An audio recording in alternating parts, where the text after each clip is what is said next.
Chief Reverend Venerable Dr. K. Sri Dhammananda, Nayaka Mahathira, Venerable Kain, and Board of Santavana Forest Heritage Dwaran, Venerable Bhikkhus and Bhikkhunis, Organizing Chairman Mr. Ui Siok Tong, Mr. Lim Yoki, Chairman of KK Zeying Buddhism Research Society, Mr. Ng Kim Ching, Chairman of Santavana Forest Heritage Dwaran, Dhamma brothers and sisters, friends, ladies and gentlemen.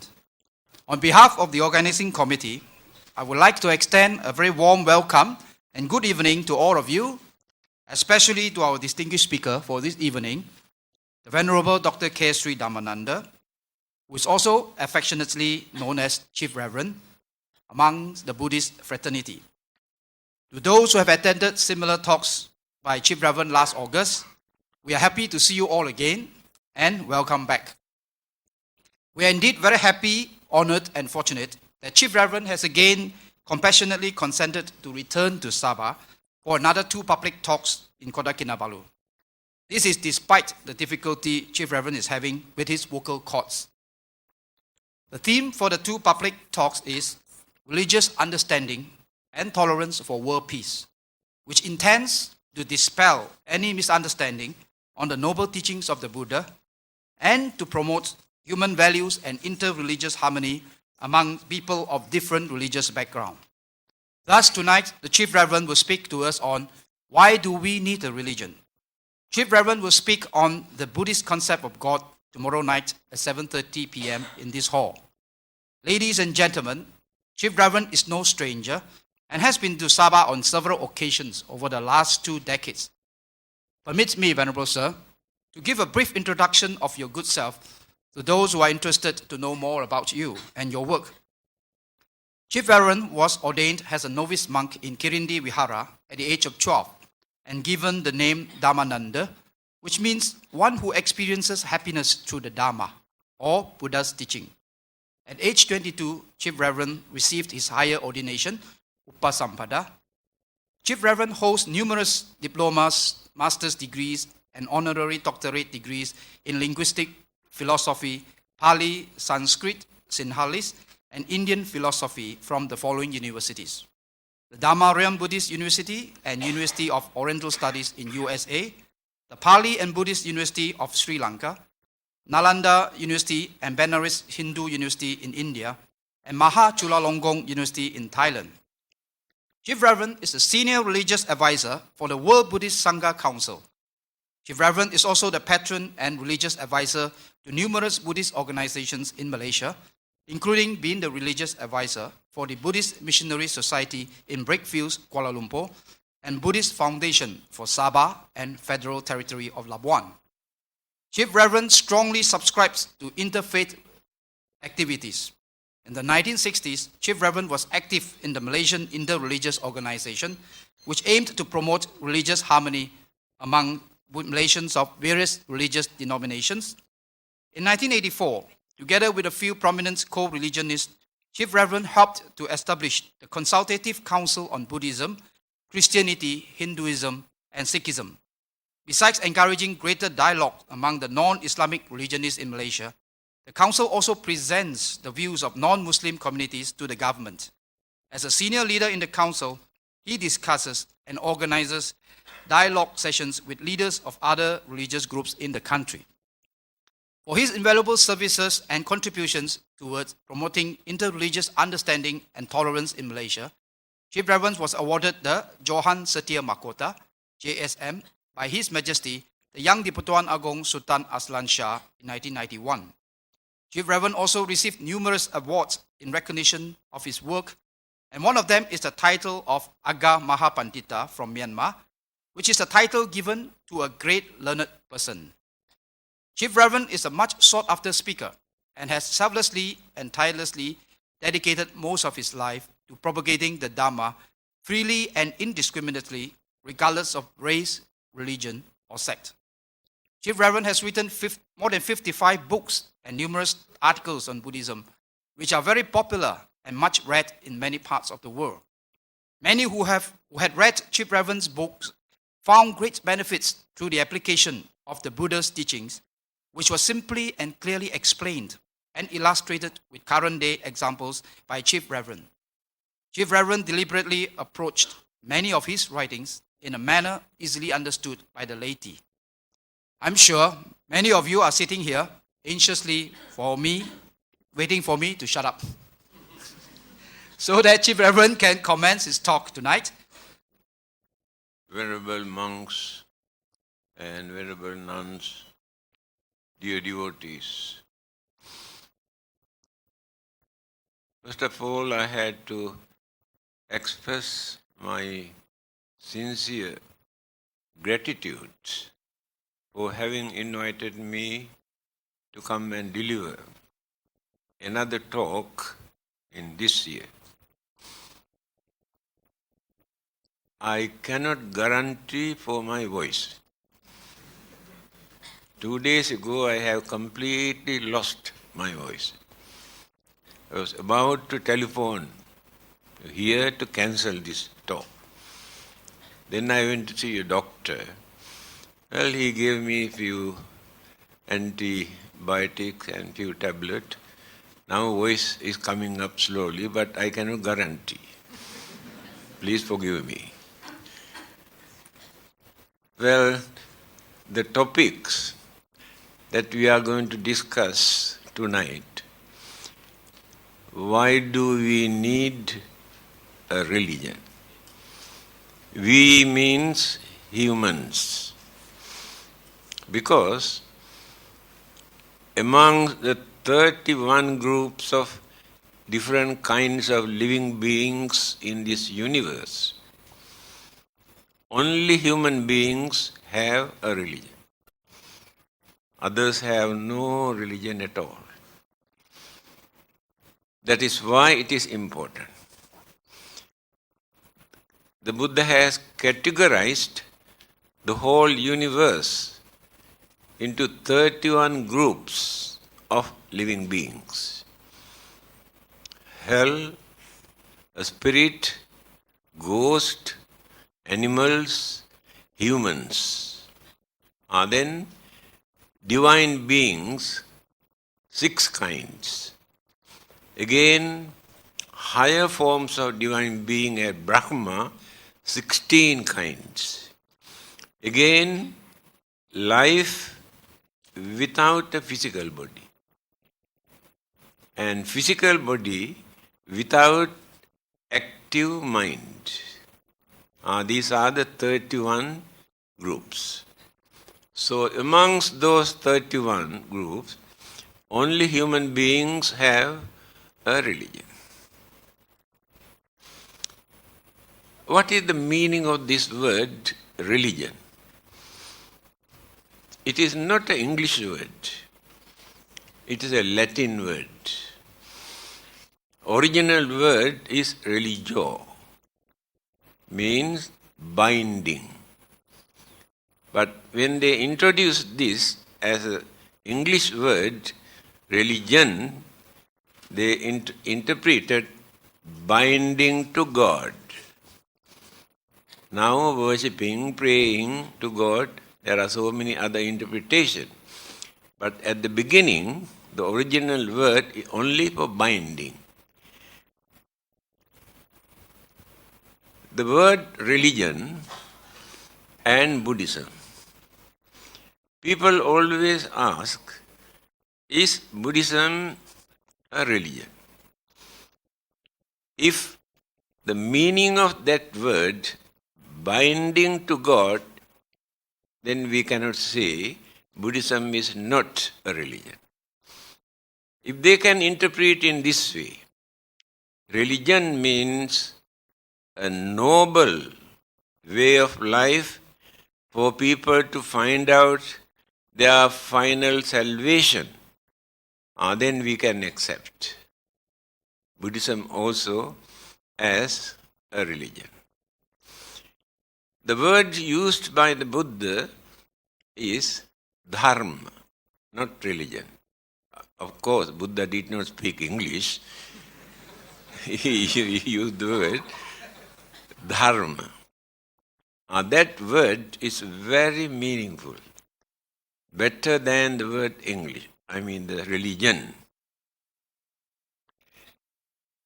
He said, Paturahosi magadhesu pubbe dhammo asuddho samalehi chintito. After gaining his enlightenment, he said like this. This dharma that I understood is not a new dharma or not a new religion. This dharma existed long ago, but people have misinterpreted, polluted, forgotten. Therefore, the dharma is not existing in a human's mind. Dharma exists, but not existing in the human's mind. That is why the Buddhas will appear from time to time to reveal, to remind humane qualities, human values, human intelligence, and how to practice a religion with human dignity, without becoming slaves either to God or to Buddha or religion.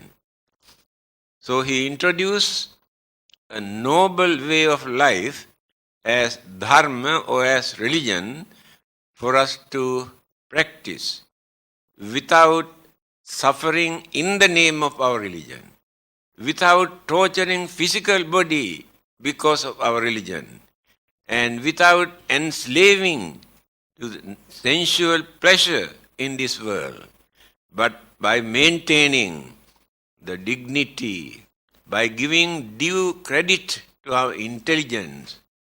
That is Buddhism. Now, the most important point is, why do we need, why only human beings maintain this religion? Because of human intelligence. This intelligence we cannot find in any other living beings. Hell, spirit, ghost, animals, and devas, brahmas, so-called divine beings also do not have this human intelligence. That is why only a human being can become a Buddha. A God cannot become a Buddha. That intelligence is not there.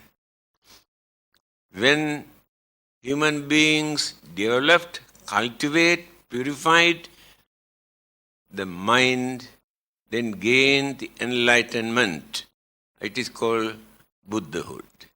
Only human beings can do that. Human mind is very advanced. It has taken, according to scientific discoveries, more than 4 million years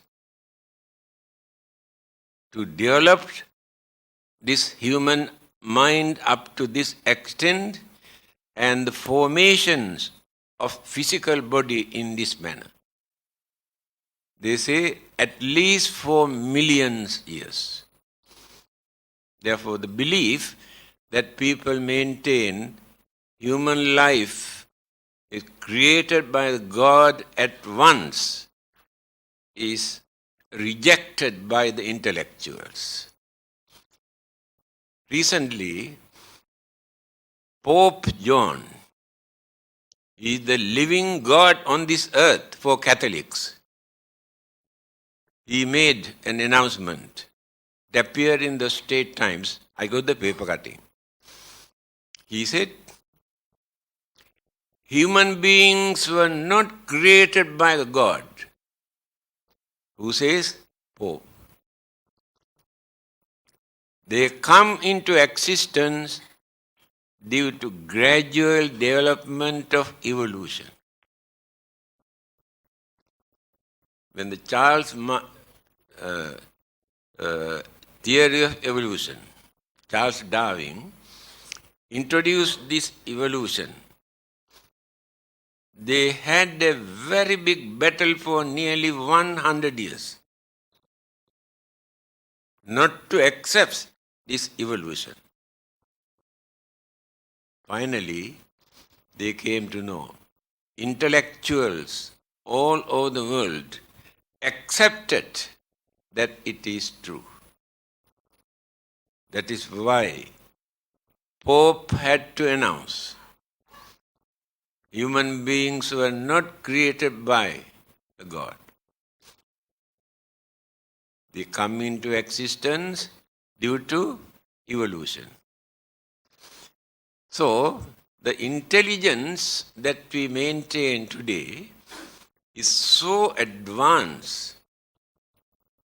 One man's mind is strong enough to destroy the whole world today. There is no another living beings who can do that.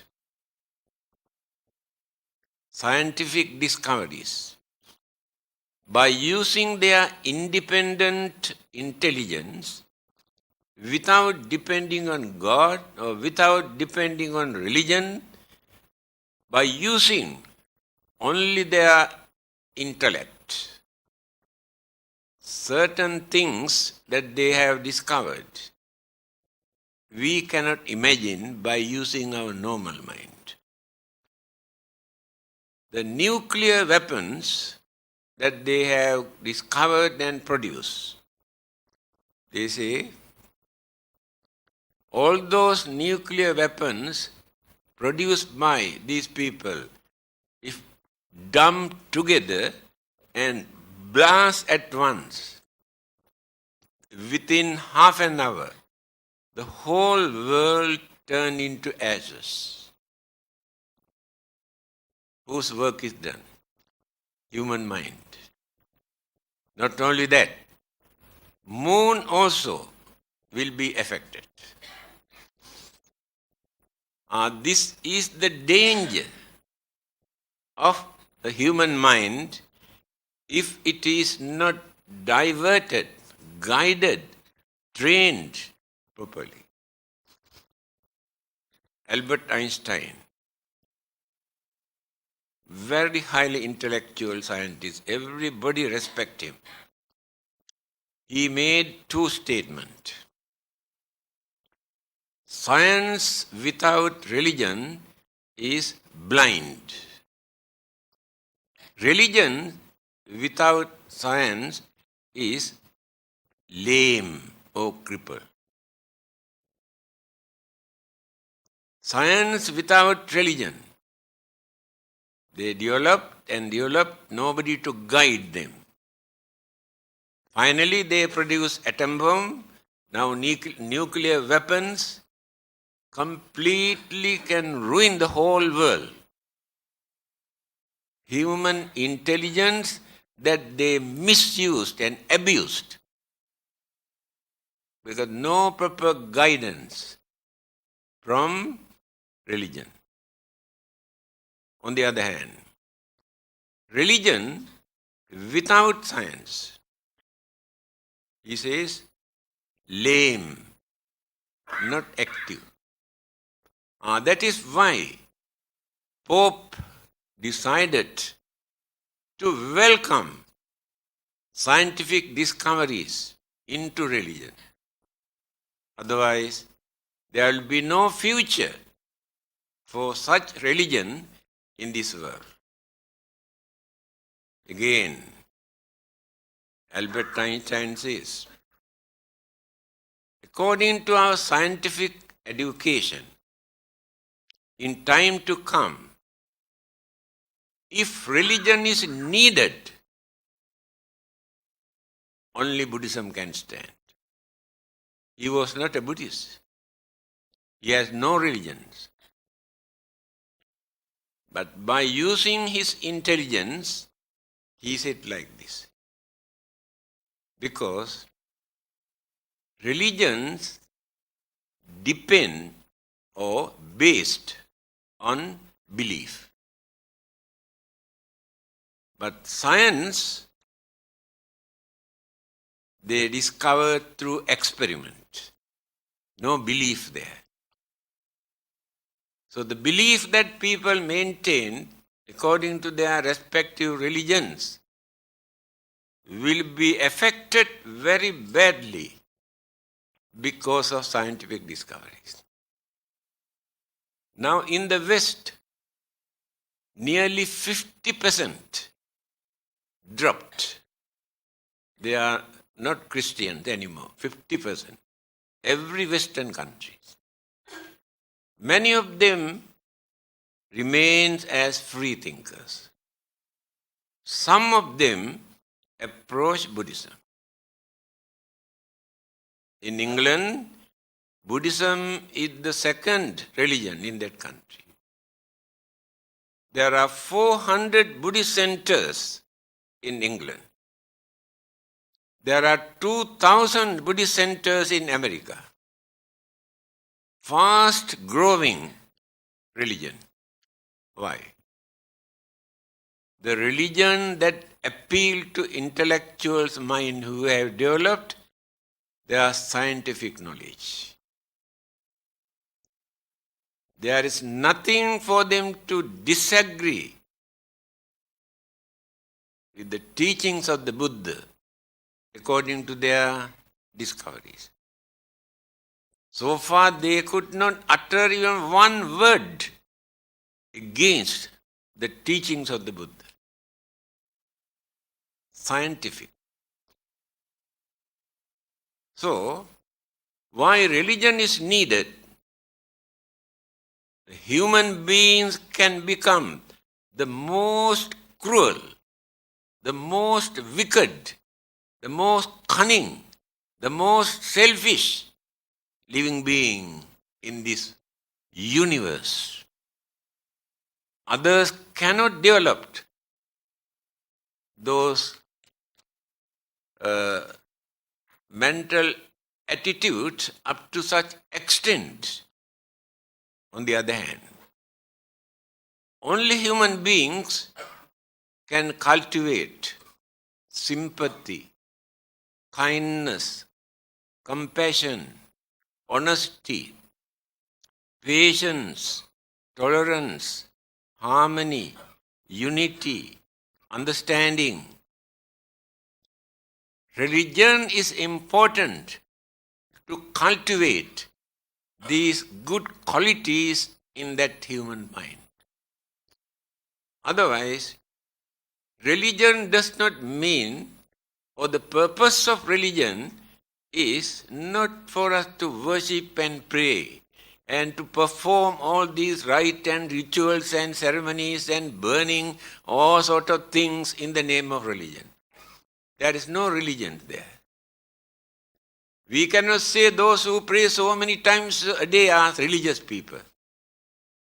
We cannot say those who spend millions of dollars for rites and rituals in the name of religion that they are religious people.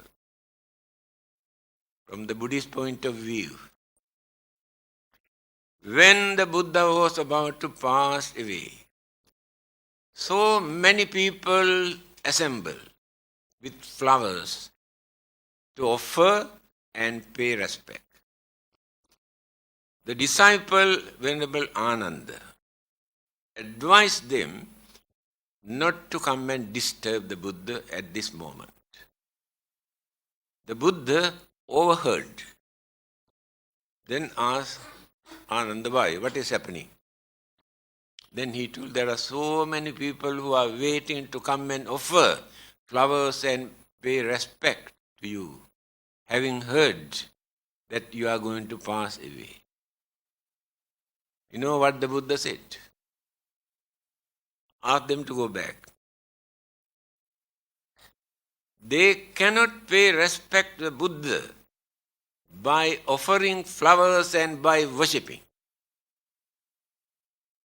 Ask them to go back and practice at least one of the advices given by the Buddha.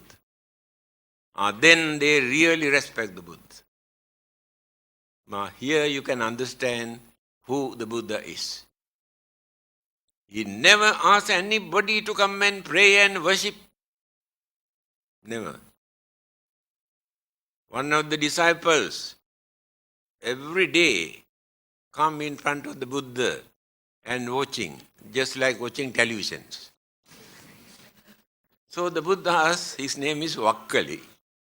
Vakkali, what are you doing here?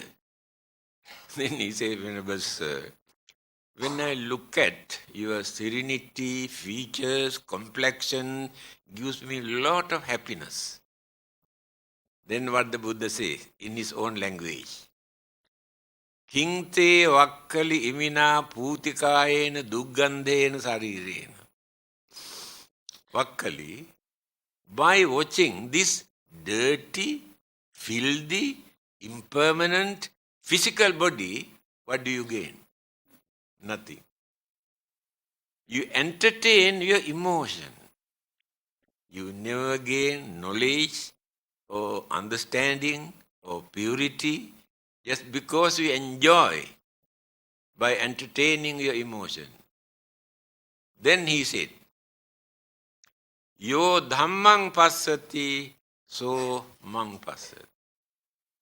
One who sees the dharma taught by me, through this dharma, they can see the Buddha.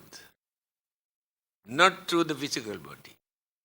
Physical body is not the Buddha. There is no difference whatsoever. Your physical body and my physical body and the physical body of the Buddha. There is no difference. Enlightenment is not in the physical body. That is why he said, by watching this body, what do you gain? But if we can understand what the Buddha taught, then you can see the real Buddha in your mind. You create the real Buddha in your mind. Therefore, don't depend on this physical body. So he did not encourage even to respect, to worship his physical body. So, the main purpose is to cultivate, to develop, to purify the mind. Not worshipping and praying and performing all sort of rite and rituals. One day, when the Buddha was going somewhere, he met a Brahmin. Brahmin means Brahmana. Hindu priests and teachers, and they are the high caste people in India. He met the Buddha. He could not understand actually whether this is a human being, because he has never seen such human figure. He approached the Buddha and asked, may I know whether you are a god? The Buddha says, no, I am not a god. Many others try to say they are God or son of God. The Buddha says, no, I am not a god. Then he asked, any other form of supernatural living being? He said, no, I am very natural. Then he asked, in that case, are you an ordinary human being? The Buddha says, no. Now confusing in his mind who this man is. Then directly, then who are you? The Buddha gave the answer.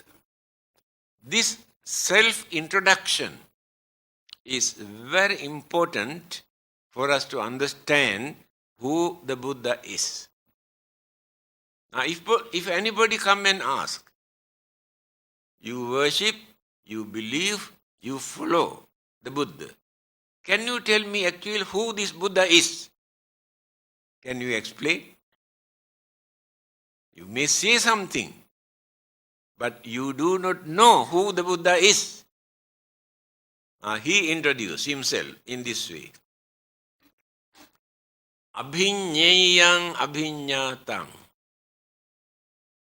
I understood everything that which exists in this world. How did he do that? Not within one lifetime.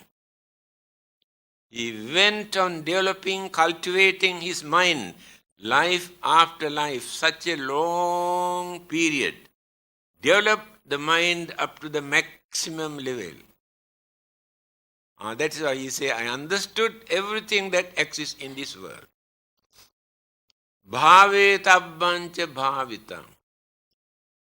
I have practiced all the great qualities, virtues, principles and morals and anything which is good.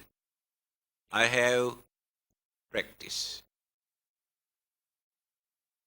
Pahatabbang pahinang me.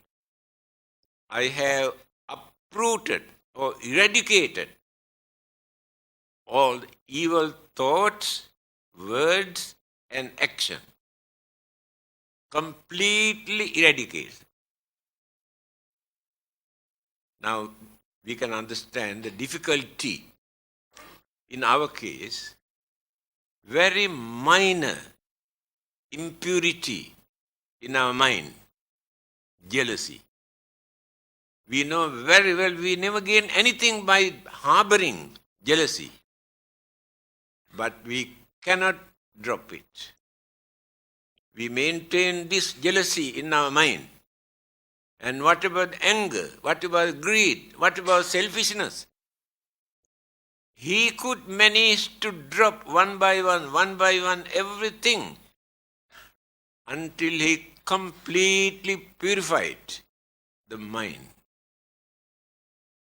Tasma buddhosmi brahmana. Therefore, I am not a god, not a supernatural living being, not an ordinary man. I am the Buddha. This is the meaning of the word Buddha. I repeat, one who has understood this knowledge is not given by God. Through his own effort, life after life, he went on developing and developing. He understood. Then he practiced all the great qualities, virtues, principles and morals. Then eradicated all the evil thoughts, word, action. Then he gained enlightenment. This word enlightenment very loosely we use. The real meaning of enlightenment is this. One who understood everything, one who cultivated all the great qualities, virtues, one who has eradicated all the evil, wicked, harmful things, then gained the enlightenment. This is the real meaning of the Buddha. We follow his guidance, advice given by the Buddha. Not as religious law, not as commandment, not because of punishment, but by knowing why these things are bad, why these things are good. Not because God revealed to us, these things are bad, don't do, otherwise I'll punish you. These things are good, you must do, otherwise I cannot take you to heaven. There is no such teaching in Buddhism. Recently, I was invited to give a Buddhist talk in a Catholic church. Occasionally they invite us, and we invite them also. After my talk, somebody asked this question. You say Buddha says like this, and we say Jesus says like this. Who is correct? Then I told him, my dear friend, you can forget your Jesus. I can forget the Buddha. Use our common sense. Use our common sense. Then we can understand who is right, who is wrong, what is right, what is wrong. Example. The Buddha says we should not steal. Jesus says, thou shalt not steal. Do you think without Buddha, without Jesus, we cannot understand that stealing is bad? Why do not you depend on them to understand that it is bad? That is the Buddha's way of teaching. Through your own experience, through your understanding, you will come to know why it is bad. Example, he says, I advise you not to kill, not to destroy other living beings. If you cannot understand why it is bad, then when another person come and try to kill you, how do you feel? That experience is enough for you to understand why it is bad. Not necessary to say, Buddha says we should not kill. God says we should not kill. That is children's language. Understanding people, when maturity is there in our mind, sense of reasoning we had to develop. Many religions do not allow people to use their sense of reasoning. You have no argument. This is given by the God. Whether you like or not, whether you can understand or not, your duty is to accept it. Nothing to think. Must accept. What the Buddha says. Don't accept anything what I said. Thinking Buddha is a great man. You never learn anything. You depend on Buddha, but you never learn anything. You have to think, you have to use your sense of reasoning, then you can understand. We have a thinking mind. Why we are called Manushya? Do you know the meaning? We, human beings, are called Manushya in so many languages. It's a Sanskrit word. Very meaningful word. Mana means mind. Manusya means one who can raise, develop, cultivate that mind. That living being is called Manushya. But other living beings, they too have a mind for their survival. They can use their mind to find out their food, their shelter, to protect their life and little bit of sensual pleasure. They cannot extend their mind further. Limited only for these people.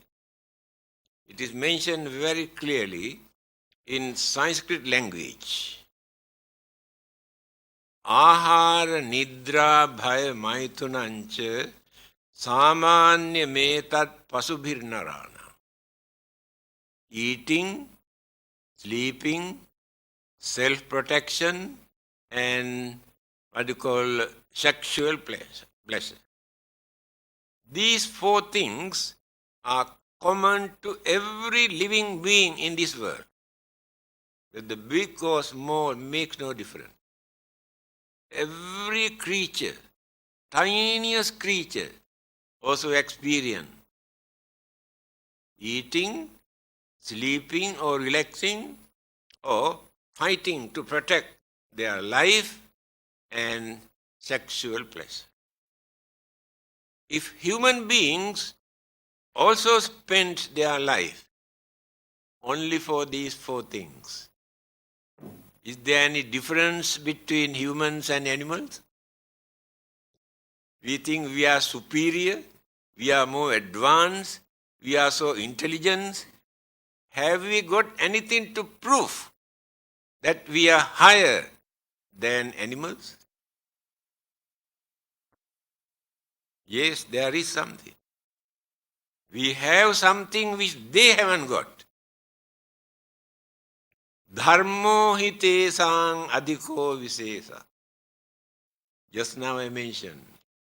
We have dharma. Now we say religion. This we can find only human's mind, not in others' mind. This is extraordinary characteristic that human beings have.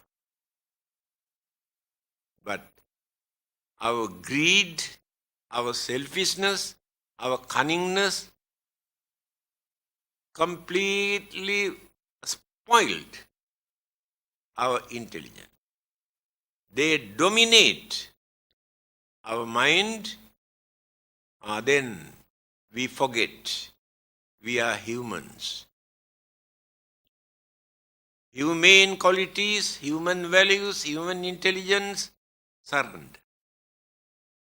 When greed, selfishness, hatred appear in the mind. Again, there is another point. Amongst those 31 group of living beings, only human beings tell lies. Yes. Others do not know how to tell lies. That is cunningness. How much this cunningness is developed in our mind to twist and turn. I can tell you a very simple story, but not very pleasant one.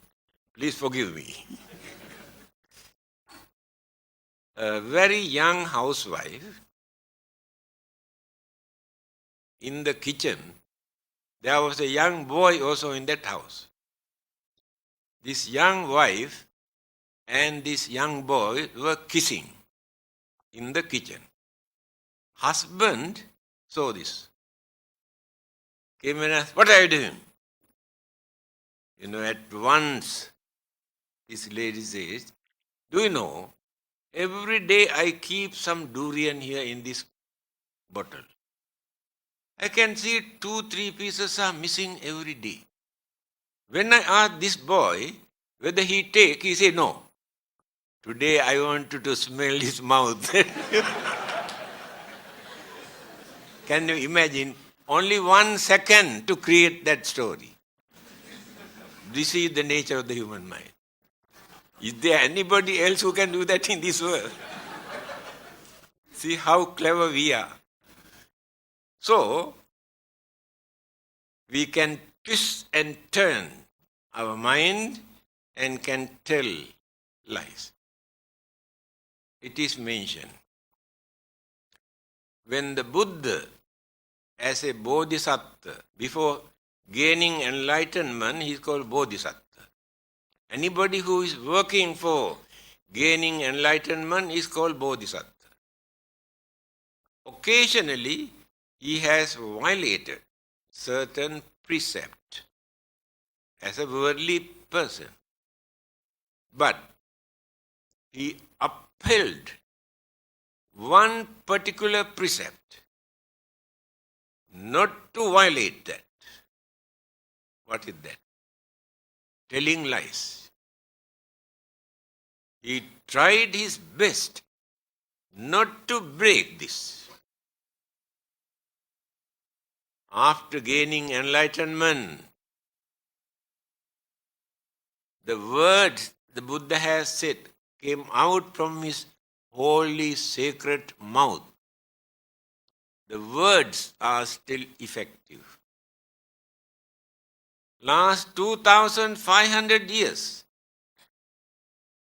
people have been experiencing what sort of effect they had either by reciting or listening. The word come out from the Buddha's mouth. Same language. Disciples maintain the same language, the same word that the Buddha has spoken for 45 years. So these words are very effective because you are the only human beings on this earth who never uttered a lie. These are the special characteristics of the Buddha that people do not know.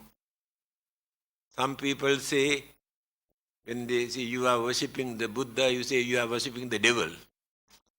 You see how narrow and how, low mentality that they have to say like this.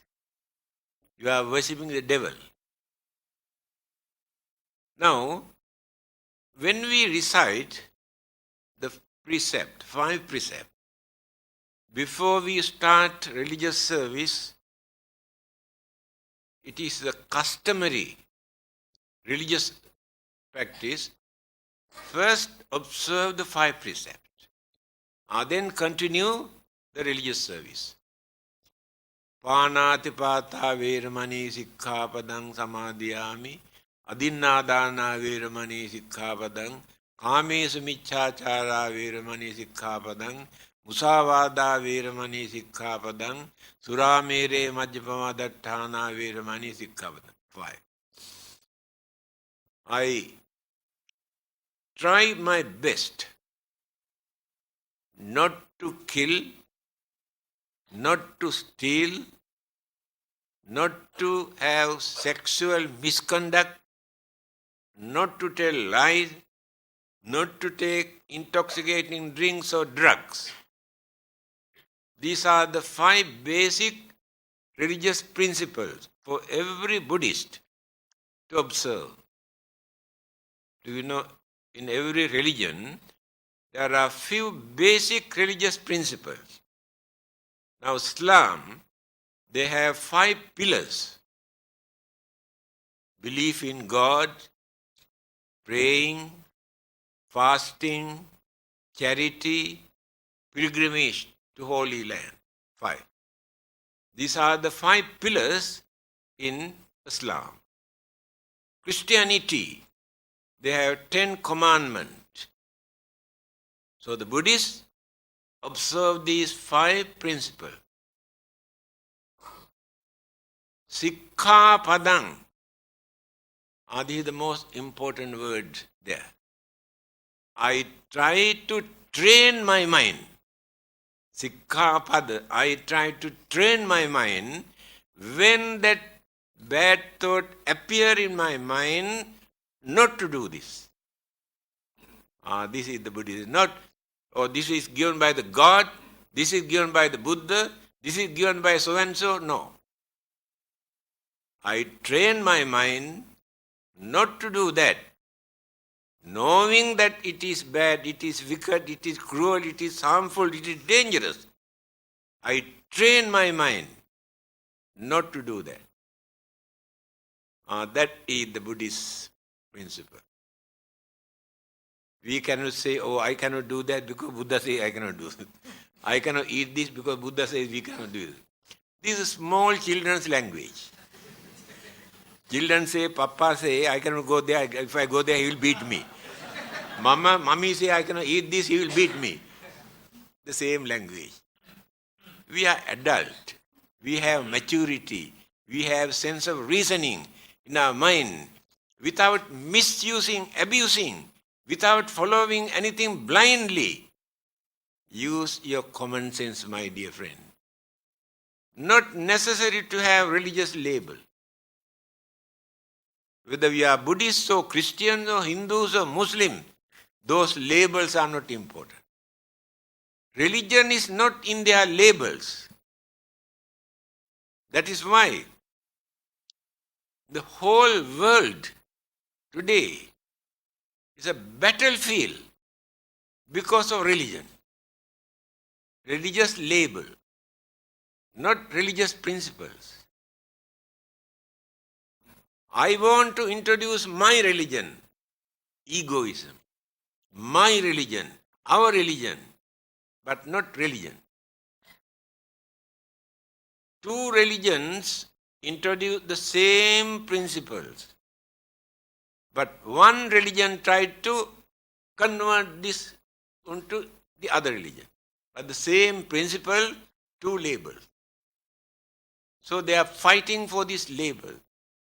They bring religion into the battlefield to justify, oh, it is our religion.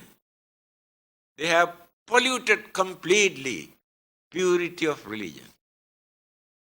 They try to show worshipping, praying so many times a day they are religious. But their cruelty, anger, jealousy, grudge and ill will, enmity, all the evil forces are boiling in their mind. Where is religion? What is the purpose of religion? Religion is for us to train our mind to live peacefully, without harming, without disturbing, developing our, what you call, harmony, understanding, and without violating the environment for others to suffer. If these qualities are not in our religion, there's no point of following any religion. Now there are free thinkers. They never say they are Buddhists or Christians or Muslims or Hindus, no label. But do you think they behave as barbarians? If you observe very carefully, some of them are far better than those so-called religious people who claim they belong to this religion or that religion. By knowing certain things are bad, immoral, harmful, they try not to do. That is understanding. Not because of God, not because of punishment, not because of hell, knowing these things are wrong. Again, they do lot of services for the well-being of others, to release others' sufferings and troubles and problems and difficulties without expecting any reward from God. They have no heaven, no God, no hell, no rebirth, no karma, no soul, nothing. But they live as human beings. So they keep away from bad things. They do lot of good things without using any religious label. Why? Although they do not use any religious labels, they practice religious principles. Without them, we belong to this religion. Religious principles are there. Therefore, not necessary to say we are Buddhists. That word is not important. The Buddha was not a Buddhist. Jesus was not a Christian.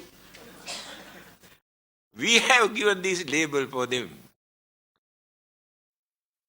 We must try to be good, to do good as much as possible.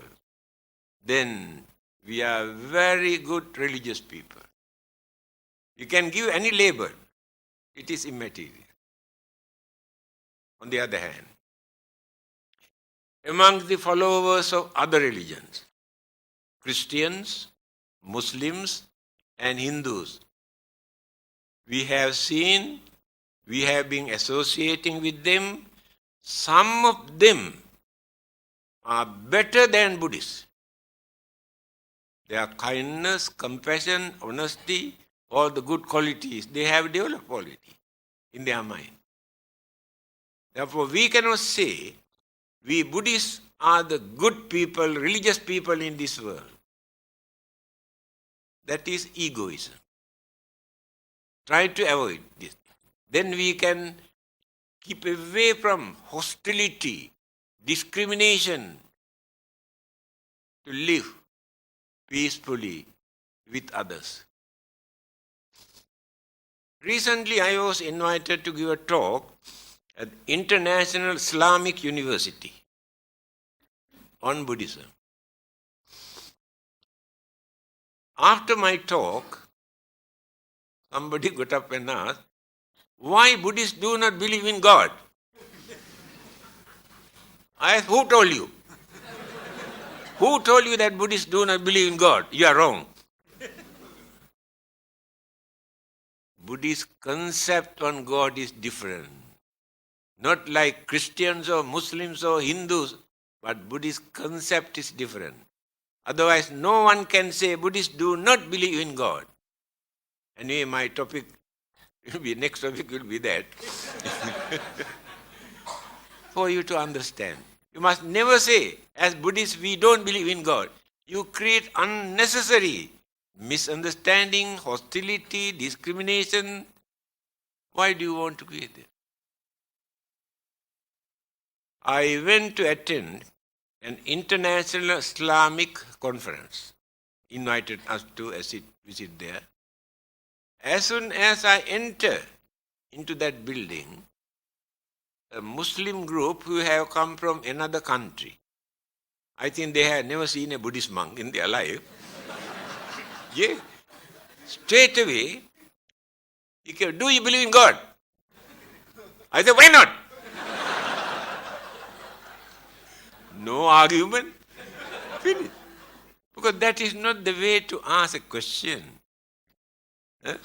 Where are you coming from? What is your religion? We are very happy to see you here.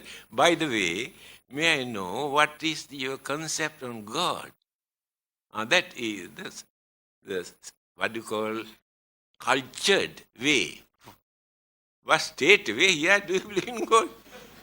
See the mentality. When people talk religion so seriously into their mind, they develop some sort of egoism, pride, and they are superior to others.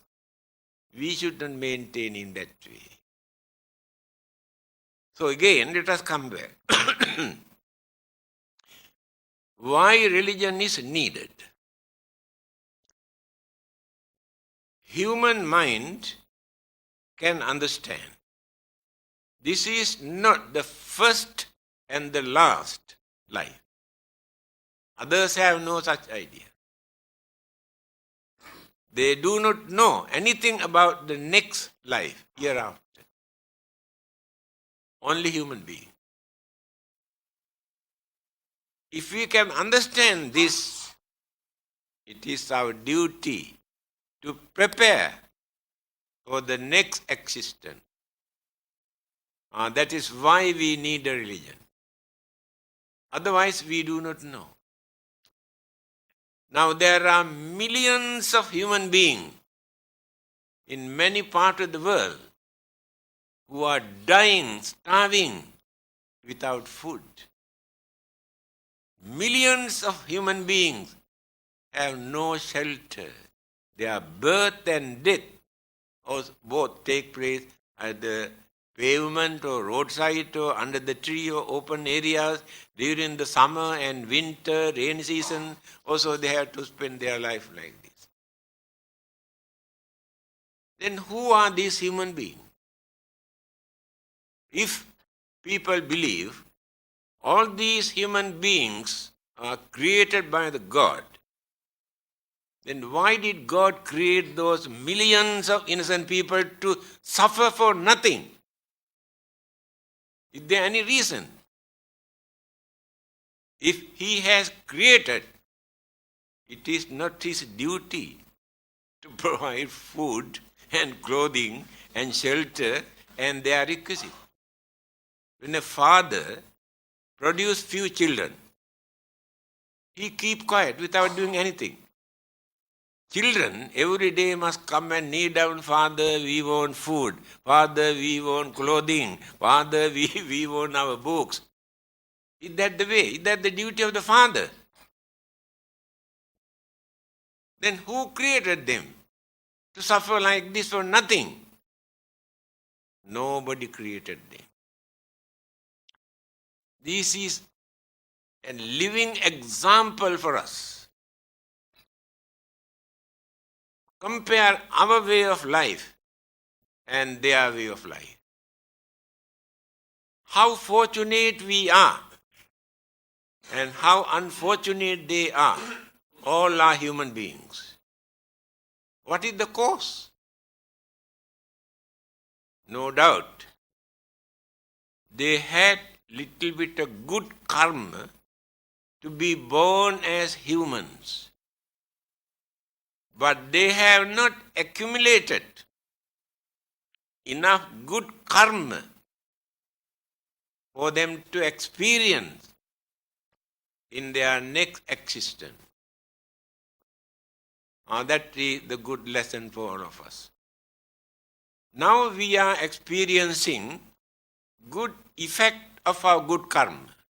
Yes, definitely. When you compare with others who suffer. Again we are paying for what we have done, certain bad thing. In simple language, says like this. We are the result of what we were. We will be the result of what we are. Children also can understand this. Remember this. We are the result of what we were. If we are fortunate, that means we have definitely had some good deeds, meritorious deeds during our last birth. That is why we are experiencing, leading a peaceful, happy life. If our lives are miserable, they are the result of what we were. We have done certain bad, wicked, cruel things during the previous birth. We are paying for that. We will be the result. If anything happens after our death, that is also natural. Not created by God or the Buddha or anybody else. It is natural.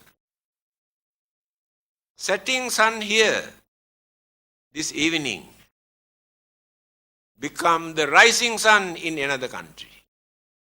Exactly like this. When the life is departed from here, come into existence somewhere else according to our karmic energy. Nobody to handle that. Remember, life never dies. People are scared of death, not knowing what happened to them. This is not our life. This is the body, this is the house. Life is living in this house. This is the shelter to accommodate our life. Life process and mental energy, karmic energy combined together. Physical body support for that life to exist.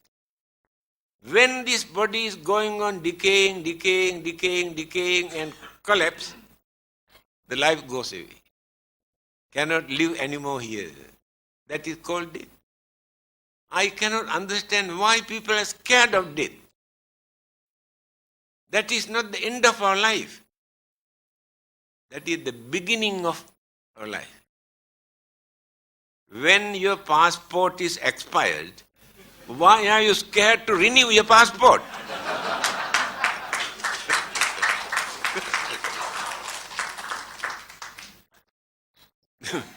Please remember, life never dies. There is nothing to die in life. It is an energy. Just now I mentioned life can exist in a certain world system without a physical body. We cannot understand that. But here in this part of the universe, life cannot exist without shelter. This is the shelter. So this shelter decay and collapse. So while we are living here, we have 4 elements here. This heat and what you call motion, solidity, fluidity. 4 elements are here. Then the mental energy, 4 kinds of mental energies. combined together. Then the life started to function. After our death, two elements also immediately disappear. No heat, no wind, no breathing, no temperature. Disappear. Now remains only two elements here. If keep this for some time, fluid also disappear. There remain only solidity, bones. When you bury this, say after 75 years, dig and see nothing, only earth. Four elements absorb into the same element again. Then, when the life formation started in the mother's womb, these elements, cosmic energies, all those things support, combine, work together to build up. That is life. By knowing this, it is our duty to prepare while we are living here. If we depart from here without carrying anything in our hand for us to maintain our life, then the life becomes very miserable. Here in this part of the world, actually we are very fortunate because there is a saying of the Buddha in Mangala Sutra, Patirupa desa vasocha pubbecha kata punyata.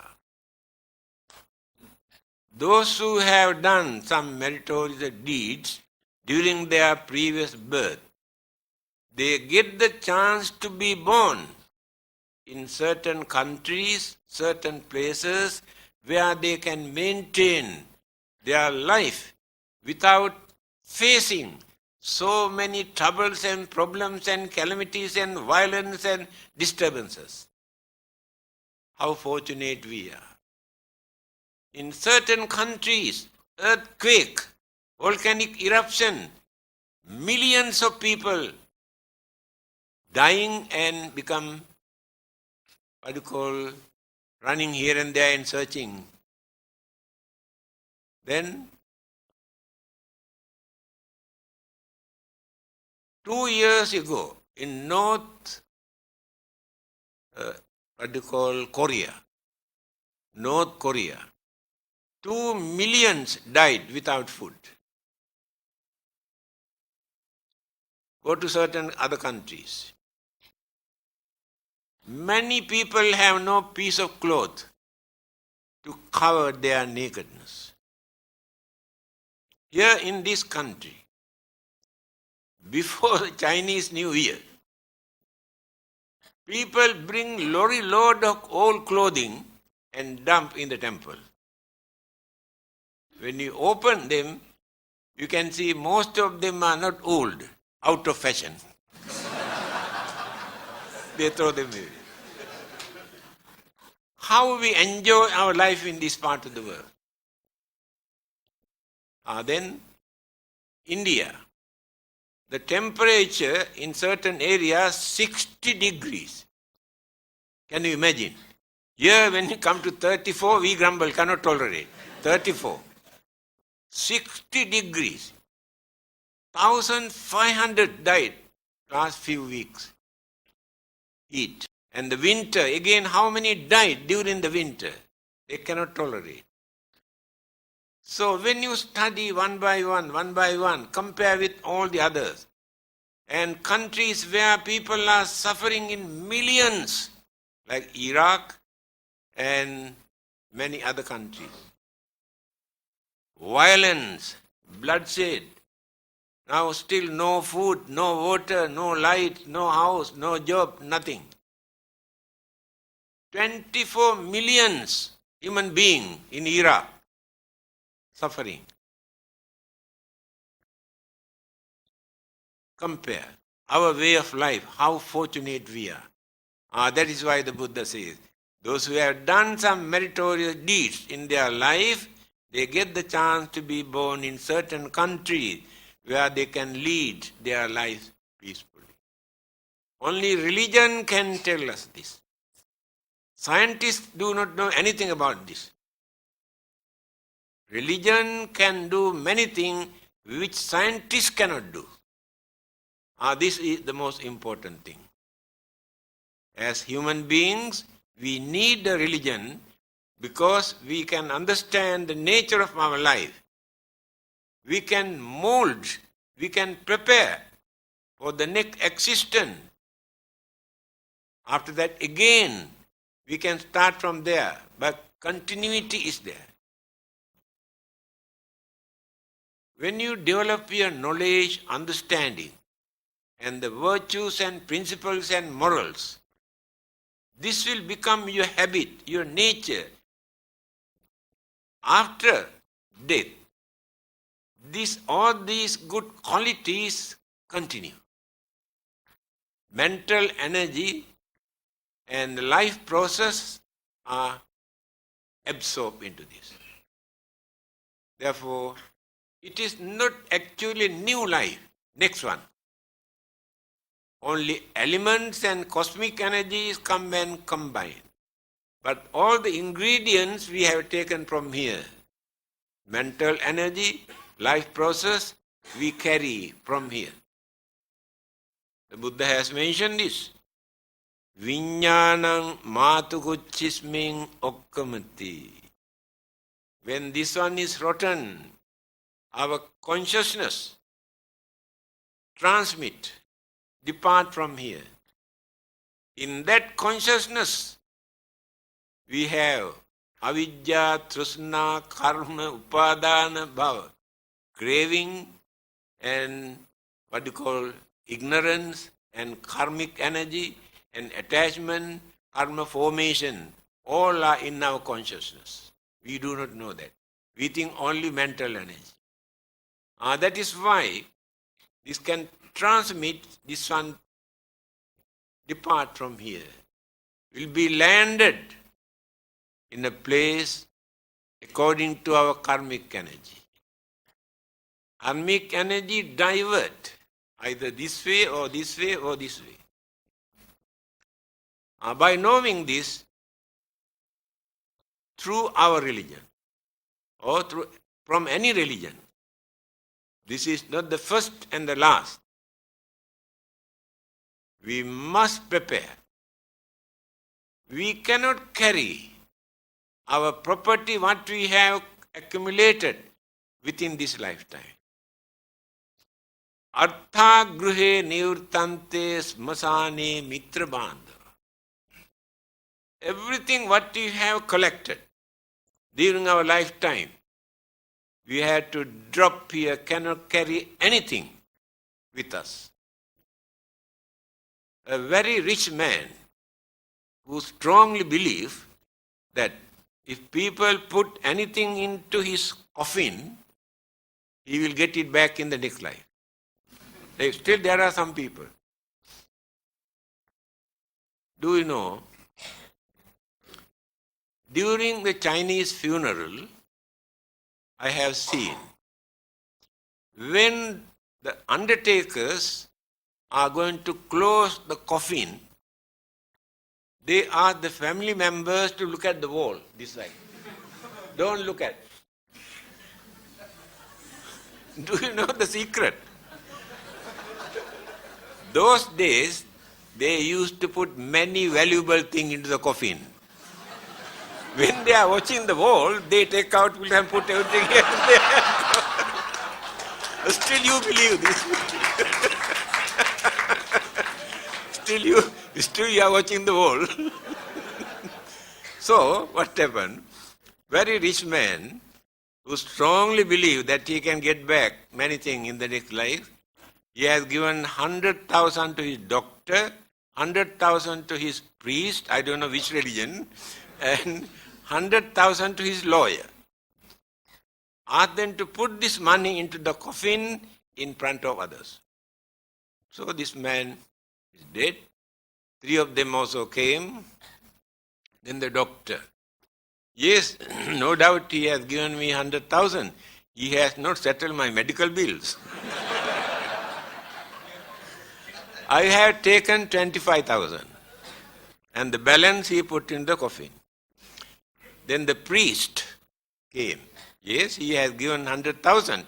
Do you know the place of worship in our, I cannot see church or temple, I can use the word, the leaking, I spent 30,000 to repair the roof. The balance I put. Then the lawyer came. You know, lawyers are very honest people.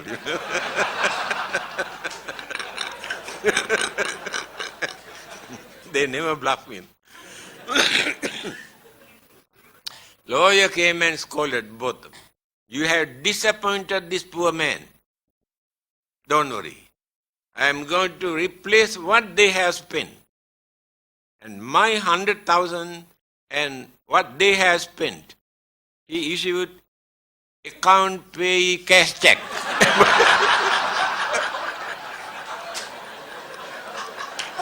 Put in the coffin.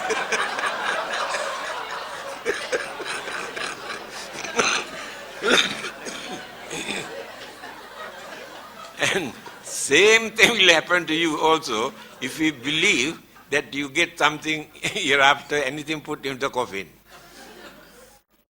You know, Chinese are very clever people. They are the only people who could manage to open a bank in the hell. You know that? Americans who have landed on the moon still could not open a bank in the hell.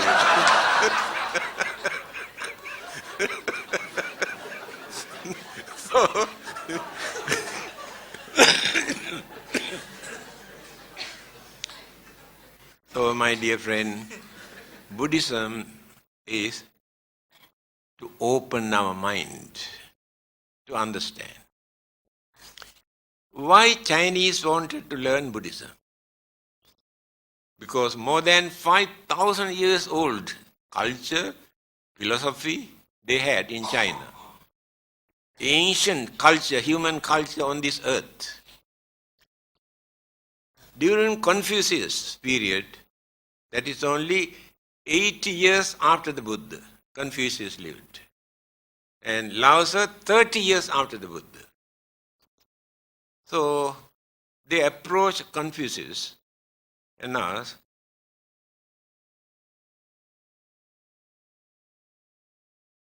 is there any life again after our death? Confucius said, still we have not learned what this life is.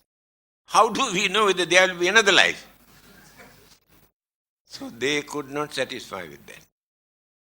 Another group came and asked, is there anything that we can do for our departed ones?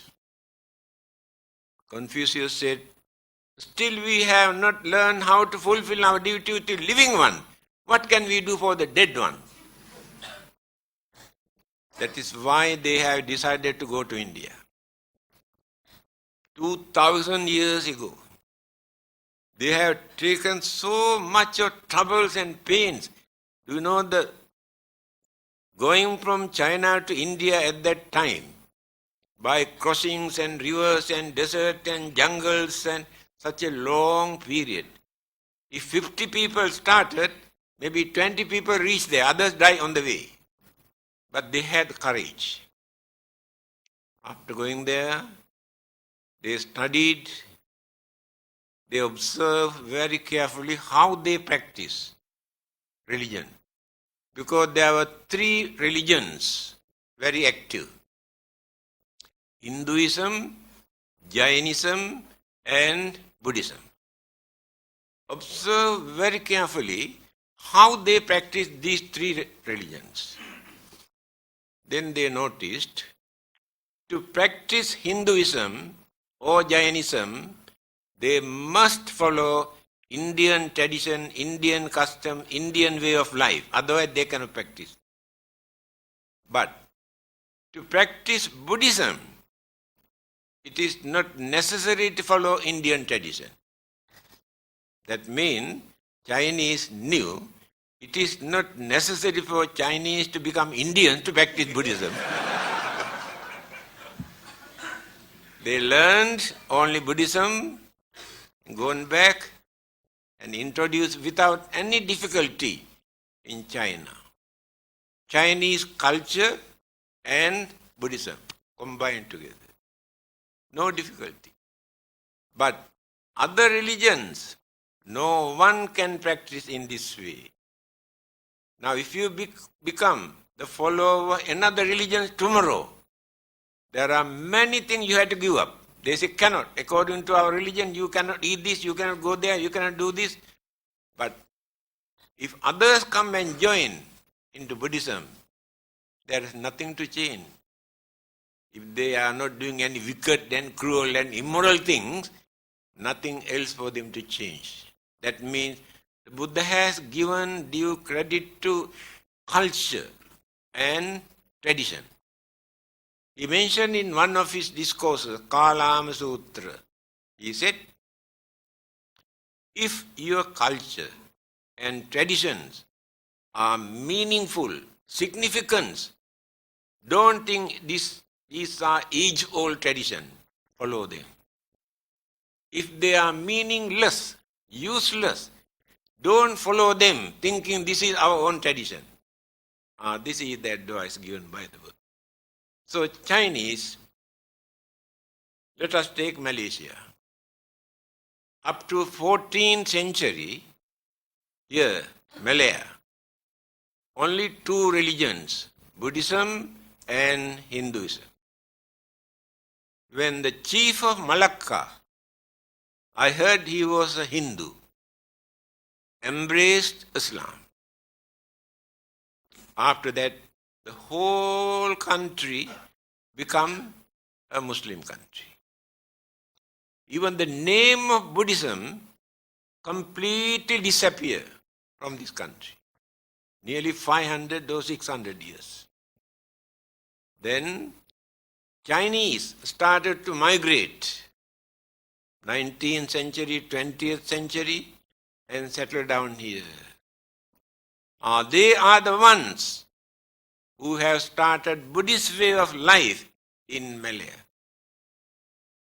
After that, of course, they followed only Chinese tradition, Chinese culture, Chinese way of life to practice Buddhism. Then Sri Lanka, Thailand, Burma, they also come and join with them, then modified. The Buddhism that we are practicing in this country today, mixture of Chinese, Sri Lankan, Thai and Burmese. Today 19% the population follow this religion. Second major religion in this country. So, the freedom that we have to think freely and to follow our traditions and customs freely and religious belief not as law or commandment, but not because of fear of punishment, but knowing these things are wrong, immoral, wicked, harmful, then we try not to do. We try our best not to do through our understanding. Again, certain things are very important to release other suffering from sicknesses, old age, poverty and fear and worries. It is our duty to release them. It's our meritorious deed. Not simply by worshipping and praying. Meritorious deed. There was a well-known Hindu, Swami Vivekananda, well-known name all over the world. One day, when he visited a place, he saw a group of people in front of an image, beating drums and blowing trumpet, burning incense and singing and singing. Then he came in, asked, what are you doing here? Then they told, we are praying and worshipping to this God for blessing.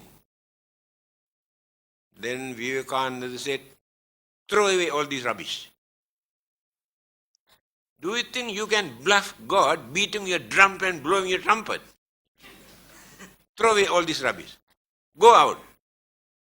There are so many who need your service, who are having sicknesses, who are dying, who are starving, who have no shelter. Go and do something to release their suffering.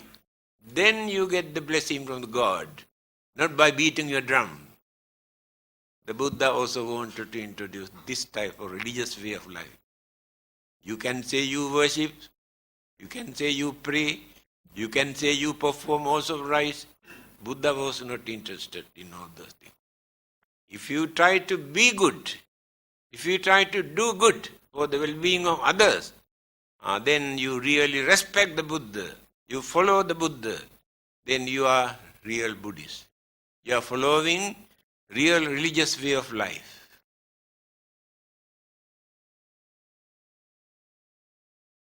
9:10. What time did we start?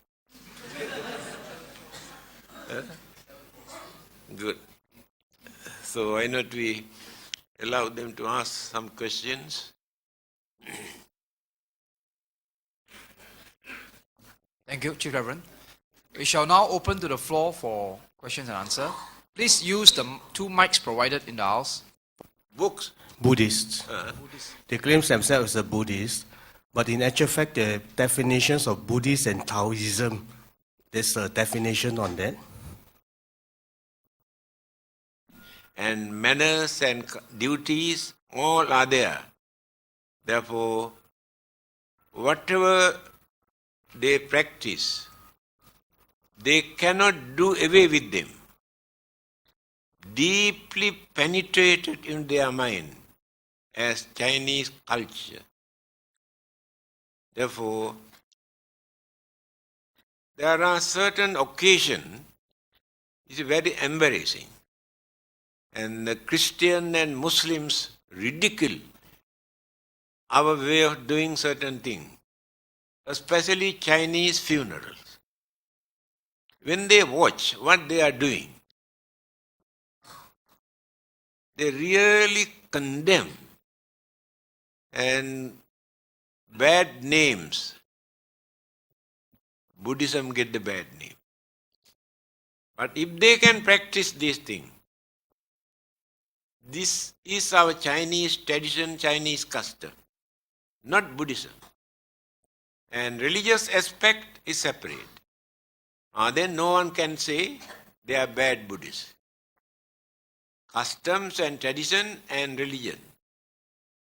Later, when their understanding, maturity, experience, knowledge develop, they can minimize, they can reduce as much as possible what they can. That is the only. Otherwise, you cannot throw them away at once, just because of Buddhism. Thank you. From your talk, it gives me the impression that for some system of belief to be classified as a religion, it has to do with after death or the next life. I think all human beings, being intelligent, they also follow a certain style of life or way of life. And just as you say, the free thinkers don't call themselves religious people. They just say they are free thinkers. So for something to be labeled a religion, you probably will say it has to do with the issue of the next life or the afterlife. But even the extent of the human intelligence, as you said in your lecture, and the progress of science, nowadays we have this concept of cloning. One day, in your opinion, if we perfected cloning, do we really need the concept of God? Do we then really need a religion? Since by the technique of cloning, we don't die. I can create one of myself, one of another self. Then what is the place of religion then? Thank you. Good news regarding this cloning and the Buddhist concept on cloning. Then I mentioned there is no reason for us to object, to go against this. Because Buddhism is a religion that which encourages people to use their intelligence, not to interrupt. So next day, this item appeared in the paper. Christianity, no. Islam, no. Hinduism, no. Buddhism, yes. I got so many telephone calls appreciating for making such brave statement. Because our own karma that we have committed, the Buddha says, by using our intelligence, we can overcome the bad effect. This is the nature of intelligence. So when human beings are going to discover certain things through their scientific knowledge, all the other religions objected at the beginning. This is against belief in God. Buddhism is the only religion never discourage. They can, if they misuse by adopting an immoral or wicked method, then Buddhism can stand against them. If they use this intelligence to discover many things that human beings could not discover yet, in time to come, my dear friend, they will discover so many things. Because others object, saying it is not the duty of human being to create some living being, it is the duty of the God. Therefore you cannot create. Allow God to create. If they can create, what harm is there? Let them create, let them produce. In time to come, they may produce better one than the one created by the God. Thank you. Can we have the next question? Where is our mind located? Oh. Simple, short. Simple answer is never mind. It's not a joke, actually. People had this belief for a long period that our mind is in our heart. That is how they have created some word, kind-hearted, cruel-hearted. They think that the heart is responsible for this mental attitude. Later, when medical science was so advanced, they realized mind is not located in the heart, it is in our brain. They maintain this belief. Mind is in our brain. When psychologists started to develop by studying the nature of the mind, they come to know mind is not located in the brain. The mind is not located in any particular organs in our body. Mind is just like electricity. When engine and dynamo work together, friction create electricity. But this electricity is not located in the engine or dynamo, not come out from this machine. The friction create electron. Exactly in the same manner, when the heart and the brain work together, mental energy is produced. This energy is spread all over the body, not located in any particular area. The Buddha, he mentioned about the mind. Durangamang, ekacharang, asarirang, guhasayang. The nature of the mind. Durangamang. There is no any other kind of energy in this world that which can run so rapidly other than the human's mind. We can radiate our mental energy throughout the universe. When lightning strikes, we have no time to see appear, disappear. But the mental energy can run 1,000 times faster than lightning. That's why Buddha says no any other kind of energy other than the human mind. Durangama. Eka charang. The mind has no companion. Mind exists alone. Two minds never work together. Husband and wife married about 75 years ago. Still husband does not know the nature of the mind of the wife. Wife doesn't know the nature of the mind of the husband. This is the nature of the mind. No one can understand the nature of the mind. Ekcharam, work alone. Asarirang, that means there's no some sort of formation, visible or tangible formation to say this is mine. It is invisible. Guha sayang, setting in a cave. This is the word they have taken to think. The mind must be in the heart or in the brain. Here the whole body. Mind spread all over our physical body, but produced through the frictions of brain and heart. Then energy exists. Therefore not located in any particular place. Thank you. That I would like an answer is, we as human beings are all the time trying to do various things for our benefit, for our children's benefit. So as a result, the things we do daily doesn't really meet what the Gautama has preached to us. So for a doctor, though he practices medicine, he carries out abortion.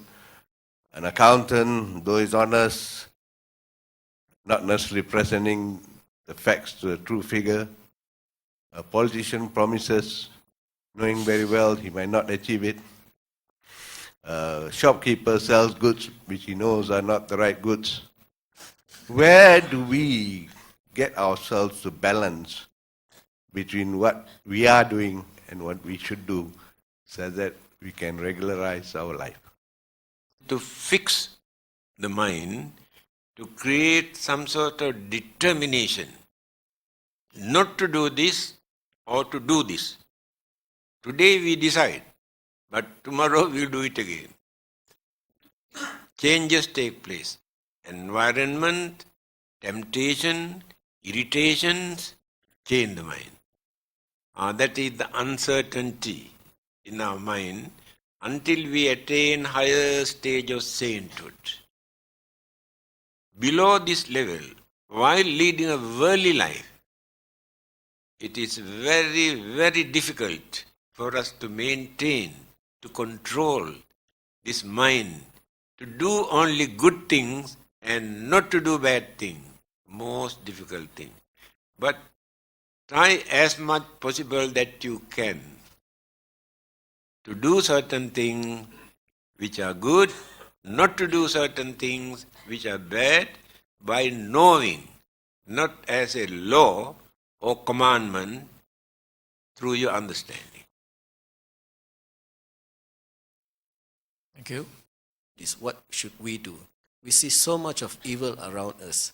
Should we not care about them, do our own, control our own self, do good by ourselves, and not make any effort to take action against the evil that is being done by others?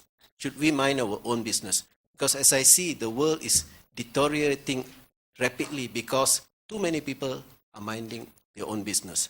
And the politicians have become moral masters. They decide what is right and wrong. What should Buddhists do in this case? Thank you. Rang sadhu viharidhiram. Try your best, as much as possible that you can, to guide others, to correct others within your capacity. If you think it is very difficult for you to do that, then you can keep away from them and lead a life where you can maintain peace and satisfaction. Understand? Try your best as much as possible. If you come to know they are not working, they are not ready to listen, don't bother. Without harming, without criticizing, without condemning, keep away from them and lead a lonely life, maintaining peace and satisfaction. Thank you. Is the mind, can it relax through meditation? Or can we avoid stress through meditation? Thank you. Meditation. Ayang bhikkhave maggo sattanang visuddhiya. In Satipatthana Sutra, way of mindfulness, the Buddha says, there is only one method in this world that we have to practice, sattanang visuddhiya, to maintain the purity in our mind. Soka paridvanang samatikkamaya, to reduce your worries and fear and suspicions in our mind. Dukkha domanassanang atthakkamaya, develop the mind to tolerate physical and mental pain and sufferings and disturbances. Nyayassa adhigamaya, for the attainment of sainthood. Nibbanassa satchikiriyaya, attainment of final salvation. Only one method. What is this method? In English we say meditation. But Buddha used the word bhavana. The word meditation does not give the same meaning. Bhavana. Bhavana means development of the mind. Now, education is not the development of the mind. We learn so many things, but no development in the mind. Anger, jealousy, grudge, and ill will and evil thought, all are there. No development. So, in the same manner, meditation means development of the mind by what you call suppressing all the evil, wicked, cruel, harmful things, by cultivating the mind, by concentrating on kindness, compassion and unity and harmony, understanding, it will become the development of the mind. There is no another method. Scientists cannot contribute anything for that, only meditation. Meditation has no religious label. We cannot say Buddhist meditation, Hindu meditation, Christian meditation or Muslim. Meditation is meditation. Meditation is just like medicine. We can give any label, but medicine is medicine. Anyone can practice meditation without any religion. Don't try to glorify. Our method is higher than others. Our vipassana is higher than samatha. Samatha is higher than vipassana. They try to glorify and mislead, create misunderstanding. So that is the only method. There's no another method. Thank you. We have time. Us on the Buddhist view on the feature of trance. As I have experienced in Christianity, in Islam, as well as Hinduism, people used to fall into trance. Does Buddhism have this sort of feature? Thank you. If you get into trance, People, they fall into trance, isn't it? So what is your view on this sort of features? yes, Buddhism has explained actually. When the five senses are not active with the mind, when the mind stops thinking, creating mental object, then the mind penetrates into subconscious mind. Subconscious mind projects so many things. That is why they behave entirely different way. Subconscious mind. Neither God or Buddha or anybody else influencing the mind. Subconscious mind. Thank you very much, Chief Reverend. Ladies and gentlemen, much as I like to continue, we have come to the end of day one program. Sabbitiyo vivajjantu sabbirogo vinasatu mate bhavatantarayo sukhi dīghāyuko bhava bhavatu sabba mangalang rakkhantu sabba devata sabba buddhanubhavena sada sutti bhavantu te bhavatu sabba mangalang rakkhantu sabba devata sabba dhammanubhavena sada sutti bhavantu te bhavatu sabba mangalang rakkhantu sabba devata sabba sanghanubhavena sada sutti bhavantu te nakkhatte akkabhutanang papagga nivarana parittasanubhavena hantva te samupaddave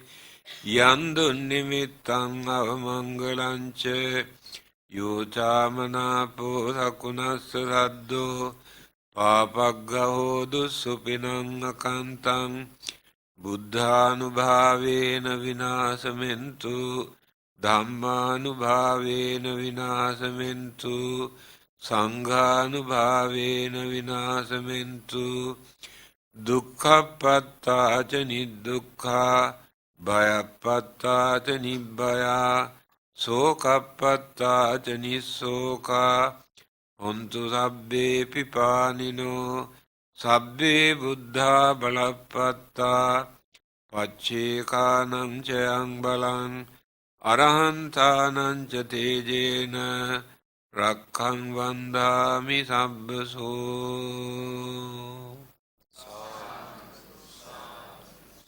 So good health and peace of life to all of you.